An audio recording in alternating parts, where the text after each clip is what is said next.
Assalamualaikum warahmatullahi wabarakatuh. A'udzubillahi minasyaitonirrajim.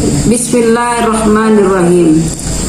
Assalatu wassalamu ala asrafil anbiya'i wal mursalin wa ala alihi washabihi ajmain. Rabbi shrahli sadri wa yassirli amri wahlul 'uqdatam min lisani yafqahu qawli. Pagi ini kita akan memulai materi, namun sebelumnya coba apa kabar anak-anak hari ini? Semuanya sehat? Alhamdulillah.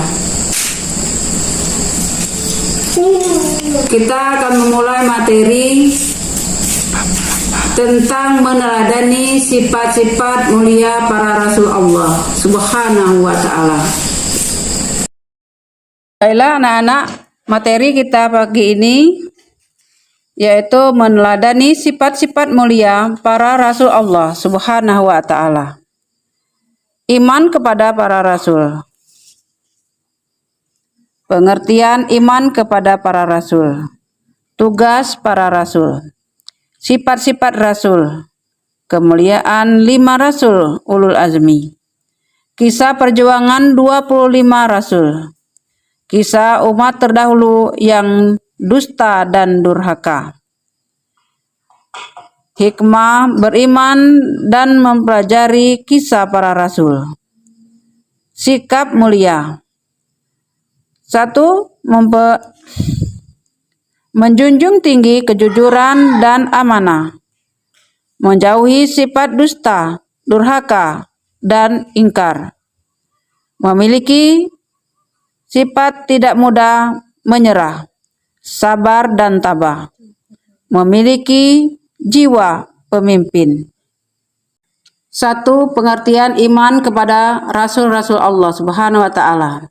Iman kepada Rasul Allah adalah mempercayai bahwa Allah Subhanahu wa ta'ala telah mengutus Rasul untuk memberikan petunjuk dan pedoman hidup kepada umat manusia agar sejahtera dunia dan akhirat. Rasul diutus oleh Allah Subhanahu wa ta'ala untuk menyampaikan wahyu kepada manusia, sehingga pada hakikatnya mengikuti ajaran Rasul sama dengan mengikuti ajaran Allah Subhanahu wa ta'ala. Tugas para Rasul. Para Rasul memiliki tugas yang diamanatkan Allah kepada mereka. Mereka merupakan manusia terpilih yang sengaja diutus oleh Allah untuk memperbaiki keadaan kaumnya. Adapun secara rinci tugas dari para Rasul sebagai berikut. A. Sebagai pembawa ajaran tauhid yang benar, yakni mengesahkan Allah dan meluruskan kembali ajaran tauhid yang sesat di kalangan kaumnya. B. Sebagai bawa kabar gembira bahwa hamba-hamba Allah yang taat kelak akan mendapatkan balasan kebaikan di surga. C. Sebagai pemberi peringatan bahwa manusia yang ingkar, berbuat kejahatan, maksiat, dan mengenainya akan mendapat balasan di neraka. D. Membina kehidupan manusia agar menerapkan akhlak mulia. Sifat-sifat para Rasul. Kalian pasti sudah tahu bahwa Rasul adalah utusan Allah Subhanahu wa ta'ala. Para Rasul mempunyai sifat atau kepribadian yang akan dijadikan teladan atau contoh bagi umatnya. Selain sifat wajib yang harus dimiliki oleh para Rasul, juga ada sifat mustahil dan sifat jaiz. Adapun secara rinci sifat-sifat tersebut adalah: 1. Sifat wajib. Sifat wajib bagi Rasul ada 4, yaitu sidik, amanah, tabligh, dan patona. Sifat mustahil. Adapun sifat mustahil bagi Rasul ada 4, yaitu kazib artinya dusta, khianat artinya tak dapat dipercaya, kitman artinya menyembunyikan, balada artinya bodoh.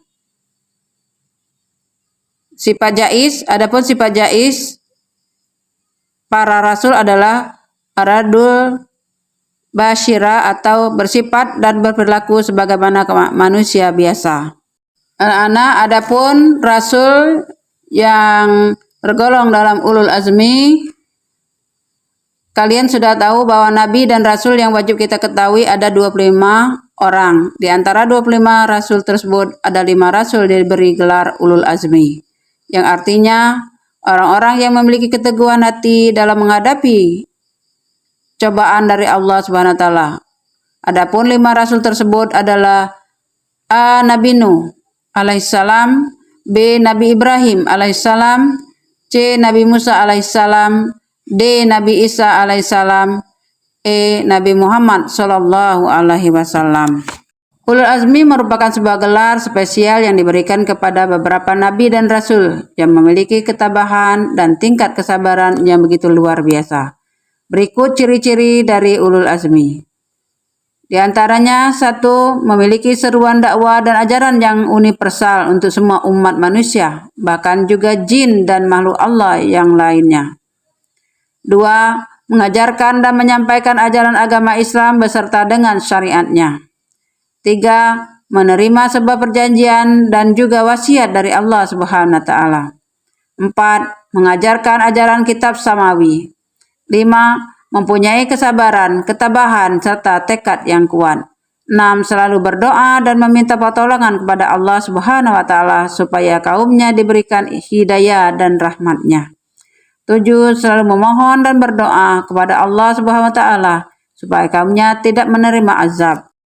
Adapun di antara kisah-kisah Nabi ulul azmi, Nabi Nuh diutus oleh Allah Subhanahu wa taala untuk berdakwah kepada anak-anak Rasib, yang mereka adalah orang-orang yang sulit percaya karena menyebabkan berhala, termasuk anaknya Kan'an dan istrinya. Suatu waktu Nabi Nuh diutus untuk membuat kapal karena akan banjir besar. Saat itu ia tetap dicaci maki, bahkan dianggap tidak waras karena membuat kapal saat keadaan tidak mungkin banjir. Namun realita berkata lain, karena banjir besar ternyata datang dan seluruh umat yang menolak ajarannya tersapu habis oleh banjir, tidak terkecuali anak dan istrinya yang berontak. Berikutnya Nabi Ibrahim alaihissalam. Kisah Nabi yang satu ini tak kalah menakjubkan dari Nabi Isa alaihissalam karena mendapatkan ujian kesabaran berupa perintah untuk menyembelih putra kesayangannya, yaitu Nabi Ismail. Tetapi keajaiban terjadi karena saat ingin menyembelih anaknya diganti dengan domba dari surga. Selain itu, Nabi Ibrahim juga pernah dibakar hidup-hidup oleh Raja Namrud, namun tetap bertahan dengan baik karena keteguhannya, dan api berubah menjadi dingin. Nabi ketiga yang diberi gelar ulul azmi yang selanjutnya oleh Allah SWT yaitu Nabi Musa alaihissalam. Memiliki cerita yang sangat mengagumkan karena Nabi ini lahir di dunia saat Fir'aun bermimpi akan ada seorang putra yang melawannya. Karena pemimpinnya tersebut, Fir'aun pun akhirnya memerintahkan agar semua bayi laki-laki yang lahir dibunuh. Namun ibu Nabi Musa yaitu Yukabat tidak ingin bayinya dibunuh sehingga menyembunyikannya di sungai Nil. Hal menarik pun terjadi karena istri Fir'aun menemukan bayi Nabi Musa dan merawatnya. Karena itu Musa pun tumbuh menjadi pria yang cerdas dan rajin berdakwah. Ia selalu bertemu dan berhadapan dengan penyihir istana, tapi berkat kuasa Allah ia selalu bersama mukjizat sampai suatu hari ia melarikan diri ke Laut Merah dan membelahnya dengan izin Allah, yang saat ini dikenal sebagai mukjizat. Nabi Isa alaihissalam adalah nabi keempat yang mendapatkan gelar ulul azmi. Dengan mukjizat yang diterimanya sangat banyak. Beberapa di antaranya yaitu ia bisa berbicara saat masih bayi dan mampu menyembuhkan orang buta serta memiliki penyakit kulit. Hanya saja cobaan selalu datang menghampiri. Salah satunya yaitu Yahuza melaporkan tempat sembunyian Nabi Isa ketika ia sedang bersembunyi dari serangan musuh. Saat ia ditemukan dari tempat persembunyiannya dan hendak ditangkap untuk disalibkan oleh pasukan musuh, Allah Subhanahu wa taala mengubah wajah Yahuza mirip dengan Nabi Isa. Dengan demikian, yang akhirnya ditangkap dan disalib adalah Yahuza. Yang terakhir, kisah ada seorang nenek yang sudah sangat lelah dan lemas karena memikul beban berat. Kemudian Nabi Muhammad SAW datang untuk membantunya. Saat itu, sang nenek menyambut bantuan yang ditawarkan dengan senang hati. Tetapi uniknya, selama perjalanan sang nenek selalu memperingatkan pemuda yang membantunya tersebut untuk menjauhi seseorang yang bernama Muhammad. Dalam kondisi itu, Nabi Muhammad terus mendengarkan apa yang disampaikan nenek dan tidak marah. Sampai akhirnya di ujung jalan, sang nenek menanyakan nama dari pemuda yang membantunya tersebut. Lalu pemuda itu berkata, "Muhammad." dan akhirnya sang nenek pun masuk ke agama Islam. Demikianlah materi kita hari ini. Ibu akhiri, wassalamualaikum warahmatullahi wabarakatuh.